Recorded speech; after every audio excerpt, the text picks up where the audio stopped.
우리가 누리는 모든 은혜는 주님께로부터 시작됩니다. 오늘 우리가 이 예배의 자리에 나와서 하나님 앞에 예배할 수 있고 기도할 수 있는 것 역시 그 이유는 하나님의 은혜 때문인 거예요. 오늘 본문을 보면 예수님이 여리고로 지나가시던 길이었습니다. 여리고는 예수님의 목적지가 아니고요. 예수님은 이 여리고를 지나서 이제 예루살렘으로 가는 길이었어요. 근데 예수님께서 여리고를 지나가신다 소문이 퍼지니까 이제 그곳에는 수많은 사람들이 몰려옵니다. 그리고 그 중에는 이 삭개오라는 사람도 있었는데 그는 세리였어요. 이 세리 삭개오는 참으로 독특하게 이 돌 무화과 나무 그 위에 올라가지고 예수님의 모습을 보려고 합니다. 그 성경은 그 이유가 이 삭개오가 키가 작아가지고 그런 수를 쓰지 않으면 예수님의 모습조차 볼 수 없었기 때문이다 이렇게 말하는 거죠. 세리는요 같은 이스라엘 민족으로서 로마의 권력자들에게 부역하면서 이 동족에게서 세금을 걷는 그런 사람이었습니다. 그래서 이 세리들은 로마인들에게는 나름 인정을 받고 또 그들의 이 로마를 돕는 사람으로서 일을 할 수 있었지만 이 동족인 이스라엘 사람들에게는 아주 큰 미움을 받던 사람들이에요. 당시에는 뭐 오늘날처럼 무슨 이 과세 기준법 뭐 이런 것도 없고요. 그냥 이 세리들이 찾아가 가지고 걷어가면 다 그게 세금이 됩니다. 그러니까 로마 입장에서는 이 세리들이 악독하면 악독할수록 유익이 되는 거예요. 아주 고약한 세리가 와가지고 막 재산의 20%, 30%, 40%막 뺏어가면요. 로마 입장에서는 그게 다 세금이 되니까 참 좋은 거죠.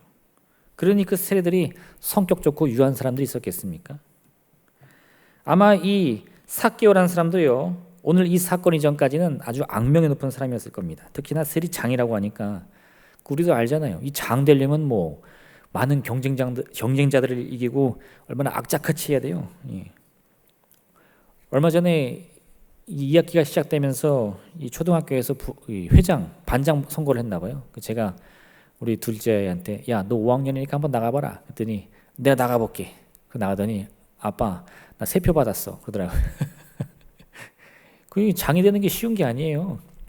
반장도 그렇게 어려운데 세리장이 얼마나 어렵겠어요. 근데 그 삭개오라는 사람은 그 어렵다는 자리를 떡하니 차지한 사람입니다. 그런 이 삭개오가요 웬일인지 나사렛 예수의 모습을 보고 싶었어요. 그 찾아갔더니 이미 그때는 수많은 사람들이 그 예수님의 주변에 모여 있으므로 이 키가 작은 삭개오는 예수님의 모습을 볼 수가 없습니다. 그래서 그는 주위를 둘러보고는요, 아 저기 나지막한 돌 무화과 나무가 있는데 내가 그 위에 올라가면 저 멀리서 예수님을 볼 수 있겠구나 올라가는 거예요. 그 제가 찾아보니까 이 돌 무화과 나무라는 것이 이게 직선으로 두껍게 쭉 뻗은 나무가 아니라 나지막히 작은 나무라고 하더라고요. 그래서 키가 작은 사람도 쉽게 오를 수 있고 그 잎이 위에는 풍성하게 가지가 뻗쳐 있고 잎이 풍성해서 그 위에 올라가서 이 체구가 작은 사람이 잘 숨어 있으면 잘 안 보이는 거예요. 너 거기서 뭐하냐 이런 거 없이 그냥 몰래 가가지고 아 저 사람이 저 나사렛 예수구나. 아유 키가 크네 막 이렇게 볼 수 있는 거죠. 삭개오는요 아마도 그 돌무화과 나무에 올라가가지고 사람들에게 눈에 띄지 않고 몰래 예수님만 보고 내려올 생각이었던 것 같아요. 근데 웬걸요? 그가 그 나무에 올라가서 예수님을 보자마자 길을 가던 예수님이 고개를 돌려 나무 위에 있는 삭개오를 쳐다보십니다. 그리고는 그곳으로 오셔서 삭개오의 이름을 부르시는 거죠. 오늘 이 장면을 통해서 우리가 나를 향한 하나님의 사랑, 우리가 그것이 무엇인가 3가지로 함께 정의해 보길 원하는데요. 첫 번째는 하나님의 사랑이 언제나 우리보다 먼저라는 겁니다. 우리가 지금 이 순간 느끼지 못하는 거예요. 하나님의 사랑이 언제 오나. 근데 여러분, 하나님의 사랑은 이미 우리와 함께하고 있어요. 사실 예수님을 만나기 위해 삭개오가 할 수 있는 일은 무엇인가? 별로 없습니다. 그가 아무리 돈이 많고 권세가 많아도요. 근심함으로 키를 자라게 할 수는 없는 거예요. 근데 키가 좀 컸으면 좋겠는데 아무리 그가 악독한 사람이라고 해서 성질이 더러운 사람이라고 해서 막 이 깡이 있어가지고 사람들의 주머니를 털어서 내가 세금을 제일 많이 걷어 이런 자랑질을 하는 사람이라고 하더라고요. 지금 이 순간에 필요한 건 뭐예요? 남들보다 키가 커서 사람들의 주변에 이 둘러싸인 예수님의 모습을 보는 건데 그걸 해낼 재간이 없습니다. 그러니까 삭개오가 뭘 어떻게 하죠? 내 키를 자라게 할 수 없으면 내가 높은 곳으로 올라가야지. 그리고 무화과나무에 올라가는데 한 가지 우리가 생각해 볼 게 있어요. 이 당시 이 가나안 지역, 예수님이 있던 그 지역의 사람들, 우리가 중동 사람이라고 부르거든요. 이 중동 사람들은 이 명예를 굉장히 중요시 여깁니다. 그래서 자기의 이 명예를 무너뜨리는 사람들 혹은 나에게 원수진 사람이 있으면요, 그거를 참질 않아요. 참을 수 없는 게 아니라 반드시 참지 않아야 되고 복수를 해야 됩니다. 이게 그 지역의 문화인데, 만약 내가 해코지를 당하고도 그걸 꾹 참으면 어떤 일이 벌어지느냐, 이 주변 사람이 다 우습게 보는 거죠. 야, 쟤는 아무 소리도 못해, 찍소리도 못해. 그래서 다 지나가는 사람마다 건드려보고 괴롭히는 거예요. 그러니까 이 중동의 사람들은 이렇게 몸에 뱄습니다. 누가 날 건드려? 네가 한 대 때리면 난 두 대 때릴 거야. 이게 아주 본능적으로 배 있는 거예요. 이스라엘에 이 정보국이라는 기관이 있는데, 이 무서운 기관이에요. 이 세계에 있는 여러 가지 이 국제 정세의 정보를 모으고 거기에 이스라엘이 위협이 된다, 그러면 어떻게든 쫓아가 가지고 보복을 하는 그런 특수부대 요원들인데 모사드라고 부릅니다. 이 모사드라는 조직이 1948년 출범했는데요, 그 활약상만 봐도 대단해요. 제일 유명한 사건은 이 유대인들이 2차 대전 당시에 독일인들에게 많이 괴롭힘을 당했잖아요. 그래서 그 명단을 가지고 나중에 나라가 창설되고 모사드가 출범한 다음에 그 모사드 요원들이 뭐 20년, 30년, 40년 끝까지 추적해서 전 세계에 흩어져 있는 이 독일 군인들을 찾아서 다 죽입니다. 암살하는 거예요. 또 한 번은요, 1971년 독일 메넨 올림픽이 열렸는데, 그때 이 팔레스타인 테러리스트들이 몰래 테러를 일으켜가지고 이스라엘 선수촌에다가 폭탄을 터뜨려요. 그래서 거기 선수 11명이 다 목숨을 잃었습니다. 그러자 또 모사드가 출동을 해가지고 우리를 한 대 때렸어, 너넨 두 대 맞아라. 그리고 그 테러에 감행한 사람들 13명을 9년 동안 추적해서 전부 암살합니다. 굉장히 유명한 사건이에요. 근데 왜 이렇게 될 수 있느냐? 뭐 그 사람들이 누구보다 더 잔인해서 그런 게 아니라 이게 중동의 문화예요. 그러니까 서로 건들지 말라는 겁니다. 내가 우스워 보여? 절대 건들지 마. 그러니까 이스라엘 사람들, 이 유대인들이요, 나라를 잃고 로마의 이 종으로 살아도요, 그 성질은 살아있어. 근데 저거 세리 아니야? 저거 세리장 아니야? 네가 나 세금 걷어갔지. 찍히면 어떻게 돼요? 지금 사람도 몰려있는데. 이게 뭐 혼자 있는 삭개오 이 군인들과 함께 있으면 권세 있을지 모르지만 오늘 시장 바닥에서 예수님 얼굴 보려다가 자기가 맞아 죽는 수가 있는 거예요.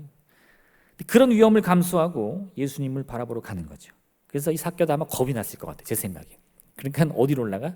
눈에 잘 띄는 목상이나 2층에 올라가는 게 아니라 이 나무 잎이 자기를 가려줄 수 있는 돌 무화과 나무에 몰래 올라가서 예수님이 저기 있구나, 그죠? 보고 싹 빠져나가야 돼. 근데요, 그런 이 삭개오의 예선관들에게 예수님이 그 삭개오를 부르시는 거죠. 그 사람들이 다 보고 있는데 삭개오야 내려오라. 이제 거기에 세리장인 삭개오가 그 수많은 사람들에 함께 껴있다는 것이 다 발각이 되는 겁니다. 아마 마음이 두근두근 생각했을 것 같아요. 아니, 예수님이 왜 저러시나? 나 죽이려고 그러시나? 근데 여러분, 이런 예수님의 행동은 우리가 이렇게 이해를 해야 돼요. 내가 주님의 모습만 보고 싶습니다. 그 얼굴만 바라봐도 숨통이 트일 것 같아요. 근데 예수님은 그런 우리의 바람에 어떻게 응답하신다고요? 나를 찾아와 주셔서 내 이름을 불러주신다는 거예요. 오늘 주님, 저는 요만한 은혜면 감사할 것 같아요 하면 예수님이 그것만 주신다고요? 아니요, 이미 우리가 기대하는 것 이상으로 예배해 놓고 나를 기다리신다 이겁니다. 혈루증 앓는 여인이 예수님의 옷자락만 몰래 만지고 도망가려고 그랬어요. 내 병을 고침받기 위해서. 근데 주님은 그녀를 굳고 찾으신 다음에 그녀에게 사정을 물으십니다. 그럼 뭐라 그러셨죠?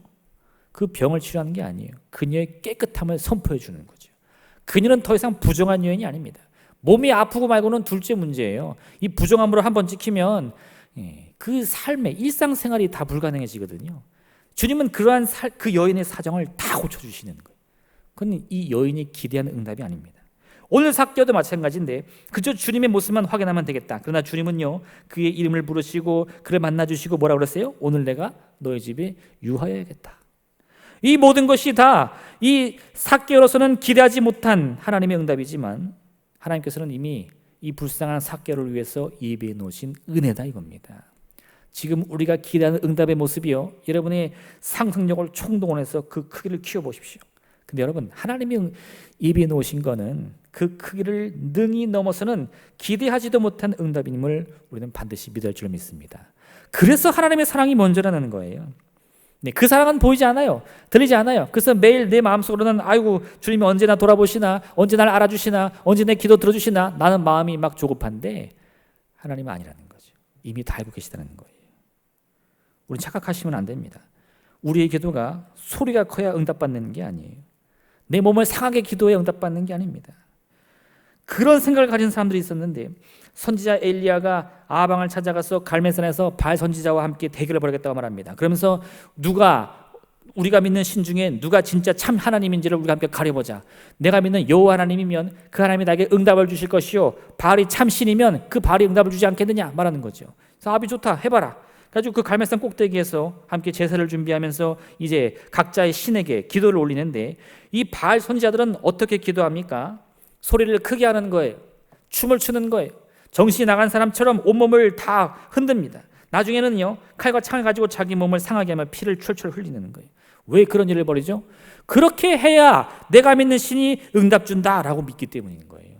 우리가요, 응답이 안 돼, 내가 목이 쉬도록 기도해야지, 내가 밥을 굶도록 기도해야지, 꼬꾸라지도록 기도해야지. 아니 여러분, 그런 정성의 응답을 가져오는 게 아니에요. 그 정성의 응답을 가져오는 게 아니라 내가 너무 간절하기 때문에 밥도 안 넘어가고 잠도 안 자고 기도하는 겁니다. 착각하시면 안 돼요. 누구 위해서 기도합니까? 아니요, 오직 나를 위해 기도하는데 하나님이 그런 나를 불쌍히 여기시기 때문에 응답 주신다 이거예요. 할렐루야.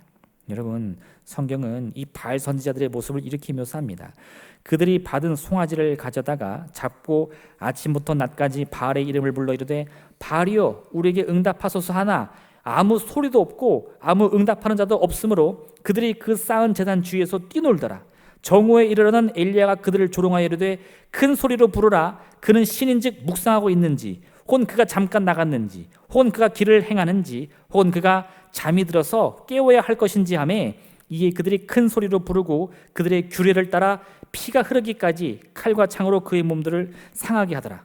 이같이 하여 정오가 지나고 그들이 미친 듯이 떠들어 저녁 소재 들을 때까지 이르렀으나 아무 소리도 없고 응답하는 자나 돌아보는 자가 아무도 없더라.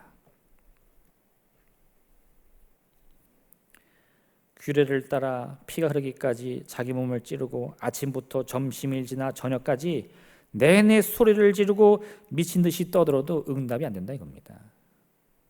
여러분, 이런 기이한 행동들이 우리의 기도를 하나님께 가져가는 게 아니에요. 소리를 친다고 해서 하나님이 누구보다 나를 먼저 돌아보시는 게 아니라는 겁니다. 하나님은 이미 우리 필요했을 것을 다 알고 계신다 말씀해 주셨어요. 그럼 우리가 해야 할 일은 뭡니까? 나의 기도가 그 누구보다 정성스럽게 혹은 또 기이하게 혹은 그 모든 희생과 헌신을 통해서 주님의 마음을 움직이리라 하는 기대가 아니라요, 하나님이 예배해 놓으셨을, 지금은 보이지 않고 지금은 들리지 않지만 이미 나를 위해서 준비하셨을 그 은혜와 그 응답을 기대하며 기도하는 거예요. 하나님께서는 우리가 기도를 하고 금식을 하고 헌금을 드리면 그 대가로 응답 주시는 것이 아닙니다. 오히려 우리가 아무것도 가진 것이 없고 아무것도 할 줄 아는 능력이나 자격이 없다 할지라도 나를 그저 불쌍히 여기고 긍휼히 여기사 그 모든 것을 다 입에서 아무 값없이 주시는 거예요. 너희는 무엇을 먹을까 무엇을 마실까 하여 구하지 말며 근심하지도 말라. 이 모든 것이 세상 백성들이 구하는 것이니라. 너희 아버지께서는 이런 것이 너에게 있어야 할 것을 아시느니라. 다만 너희는 그의 나라를 구하라. 그리하면 이런 것들을 너희에게 더하시리라. 기도의 진짜 핵심은 뭔지 아세요? 우리는 기도를 통해서 그 무엇보다 먼저 내가 무엇을 놓고 하나님께 간절히 구하는지를 내 스스로 깨닫는 겁니다. 하나님 이것 좀 알아주세요 라고 기도하지만 사실은요, 나의 필요했을 것을 하나님이 깨닫는 게 아니라 하나님 이미 다 아세요. 누가 깨달아요?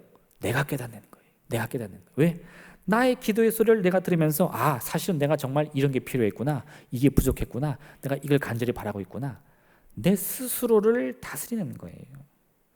이처럼 우리는 기도를 통해 내 자신의 상황이 어떠한지 살피고, 기도를 통해 나 자신을 돌아보고, 기도를 통해 하나님이 여전히 내 기도에 귀를 기울이며 응답하신다는 사실을 마음으로 믿게 되는 겁니다. 이 기도는 누구를 위한 거예요? 하나님을 위한 기도가 아니라 나를 위한 기도라는 겁니다. 하나님이 우리에게 끊임없이 기도라는 것은 하나님 자신의 유익을 위해서가 아니에요. 하나님이 뭐가 부족합니까? 끊임없는 기도는 오직 나를 위한 기도인 줄 기억하시길 부탁드립니다. 우리 기도의 응답 여부는 우리가 걱정한다고 해서 이루어지는 게 아니에요. 그것은 이미 준비되어 있어요. 내가 아무리 영의 눈을 뜨고 바라보려고 할지라도 내 마음이 보이지 않고요, 그 응답을 손으로 잡을 만한 용기가 없을 때 기도하는 거예요. 하나님, 저의 믿음 없음을 용서하여 주옵소서. 나의 작은 믿음을 용서해 주시옵소서. 주의 응답을 온전히 바라보며 내 믿음의 손으로 붙들게 하여 주옵소서. 간절히 기도할 줄로 믿습니다. 하나님의 사랑은 이미 우리와 함께하고 있습니다. 하나님은 벌써 우리 곁에 와 계십니다. 그것만 깨달으면 돼요. 두 번째, 우리를 향한 주님의 사랑은요, 그 사랑 때문에 예수님은 자신의 우선순위도 바꾸신 정도예요. 이게 뭐냐? 네. 예수님은 여리고를 지나고 있는데 아까 그 목적지가 어디라고 그랬죠? 예루살렘이었어요. 예수님이 지금 예루살렘으로 가는 이유는 다른 게 아닙니다. 우리가 이 연초에, 봄에 항상 기념하는 거 있죠? 뭐예요? 네. 종려주일. 예수님은 지금 예루살렘에 입성해서 이제 그 마지막 이 십자가 사역을 감당하려고 가시는 길이었어요. 그 가는 길에, 그 가던 길 중간에 여리고가 있으니까 거기를 지나가는 겁니다. 그럼 예수님의 걸음의 지금 목적지는 어디예요? 예루살렘, 십자가 사역. 근데 그 위대한 사역에 앞서 지금 예수님이 가다가 방향을 바꾸는 거예요. 누구한테로? 삭개오에게. 삭개오를 부르시고는요, 그 집에서 머물겠다고 하시는 겁니다. 왜요? 삭개오 때문에 예수님의 그 십자가 사역을 하루 미루시는 거예요. 예수님의 계획을 바꾸시는 거예요. 여러분, 아주 놀랄 만한 일입니다. 주님은 그 행하실 모든 일들 가운데서도 최우선순위가 뭐예요? 사랑하는 우리들이라는 거죠.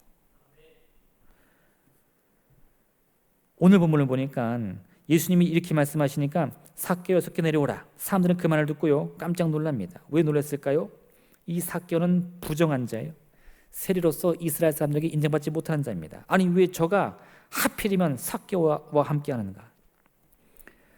물론 그 삭개오도 크게 놀랐음이 틀림없습니다. 삭개오는요, 그저 예수님의 모습만 확인하려고 했지 그 주님이 나에게 이런 큰 부름을 줄지는 전혀 몰랐기 때문인 거죠.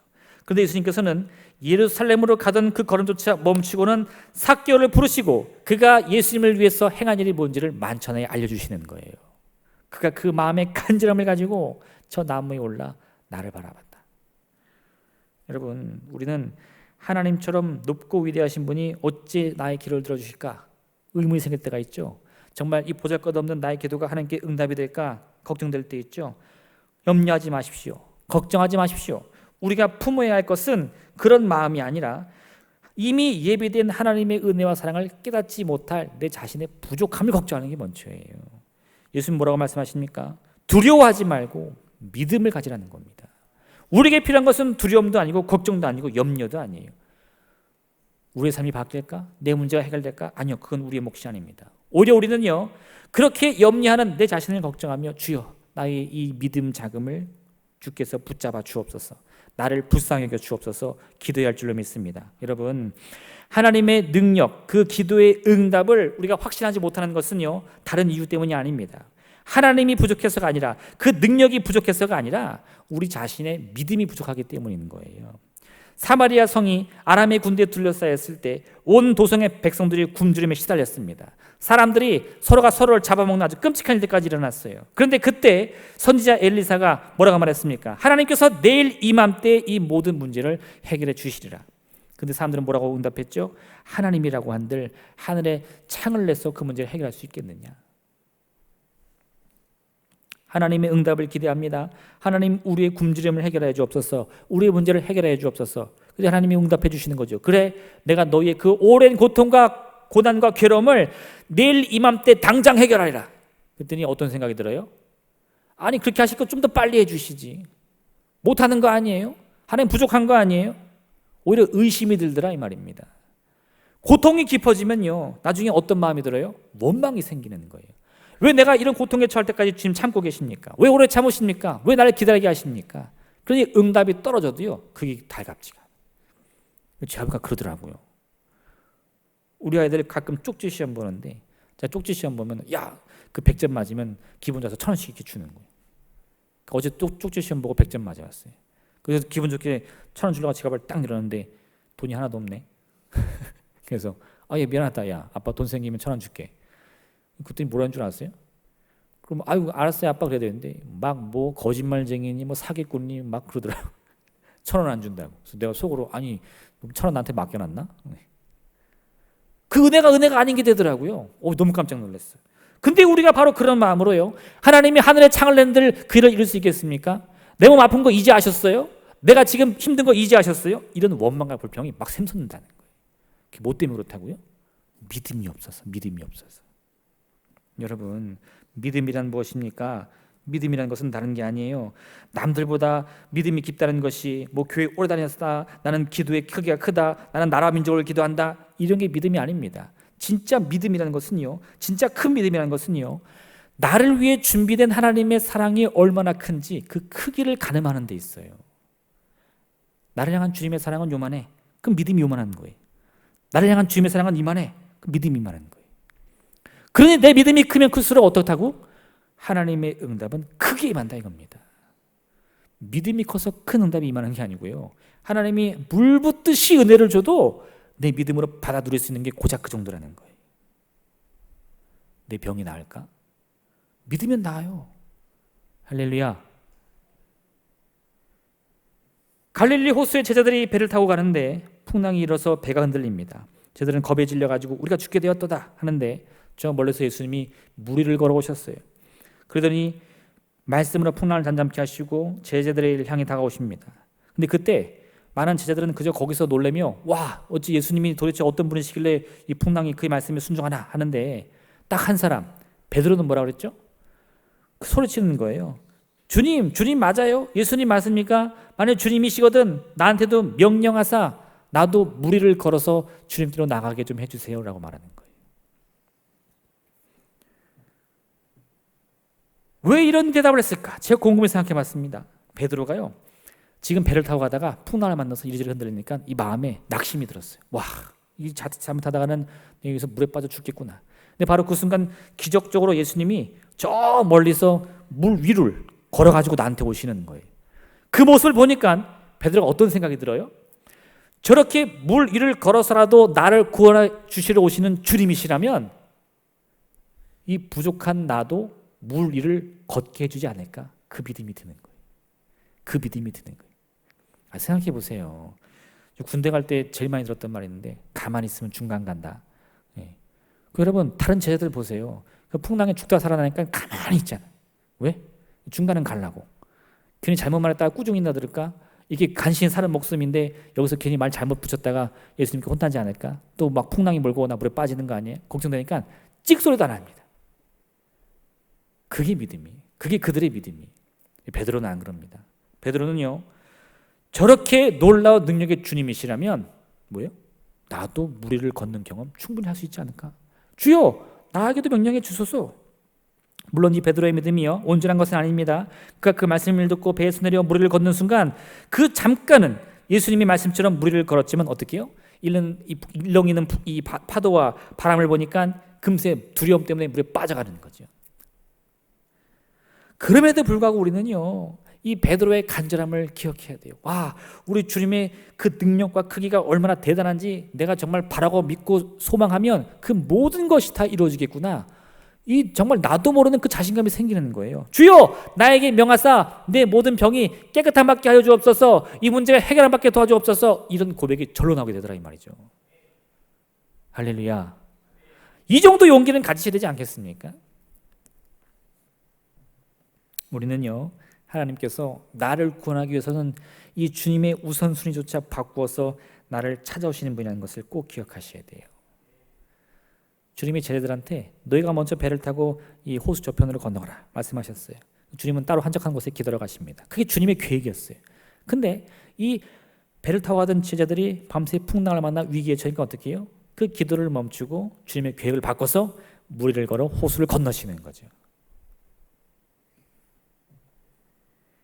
호세아 선지자는요, 우리를 향한 하나님의 마음을 이렇게 고백합니다. 에브라임이여 내가 어찌 너를 놓겠느냐?